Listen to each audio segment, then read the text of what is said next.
नमस्कार दोस्तों। हमारी आज की कहानी है परेशान। अरे बहू, ये क्या छोंक दिया। वो माँ जी करेले की सब्जी बना रही हूँ, लेकिन मैंने तो करेले की सब्जी बनाने के लिए नहीं कहा। वो माँ जी आप मंदिर गई हुई थी, तो मैंने सोचा अपनी मर्जी से ही सब्जी बना लेती हूँ। हाँ हाँ, अभी 4 दिन हुए नहीं इस घर में आए, और अभी से अपनी मनमर्जी चलाने लगी तुम तो।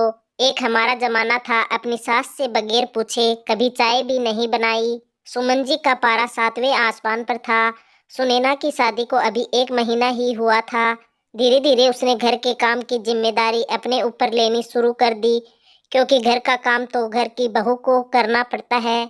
पहले 2-4 दिन तो सासू माँ खुद ही रसोई में खड़े होकर उसे समझाती रहती थी कि क्या बनाना है और कैसे बनाना है। सुनैना ने सोचा चलो मैं नई नई हूँ तो अच्छा है, सबकी पसंद नापसंद समझ में आ जाएगी। लेकिन उसे ये पता नहीं था कि हमेशा सासू माँ की इजाजत लेकर ही कोई भी काम करना पड़ेगा।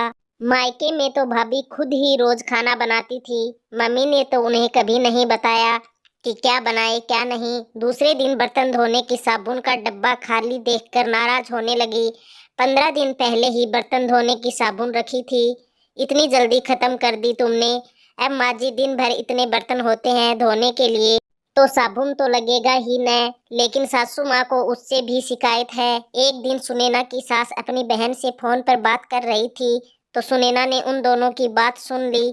सासू माँ कह रही थी, बहन मैं तो अपने घर का सारा काम अपनी देख रेख में करवाती हूँ, नहीं तो बहू अपनी मनमर्जी करने लगेगी। तू भी अपनी बहू को कस के रखा कर, नहीं तो घर में तुम्हें कोई नहीं पूछेगा, हमारी तो कोई अहमियत ही नहीं रहेगी।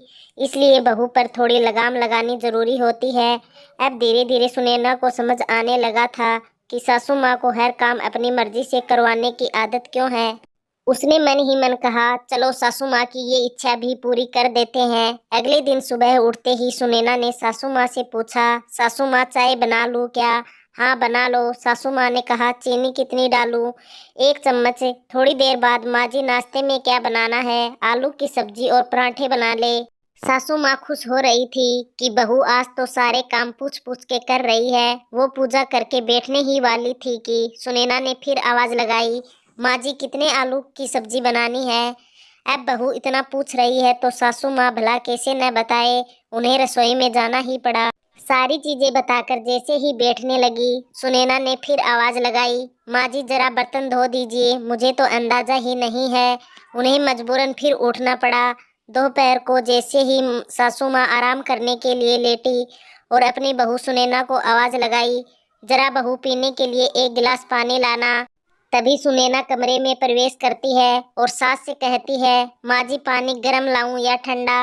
अरे बहू, गर्मी में कौन भला गर्म पानी पीता है, जल्दी से ठंडा पानी ले आ। पानी पीकर लेटी ही थी, फिर सुनैना ने आवाज लगाई, माँ जी खाने में क्या बनाना है। बहू दाल चावल बना लो। थोड़ी देर बाद, माँ जी कौन सी दाल बनाऊं, मूंग की या उड़द की। मूंग की बना लो, सासू माँ ने खींचते हुए कहा।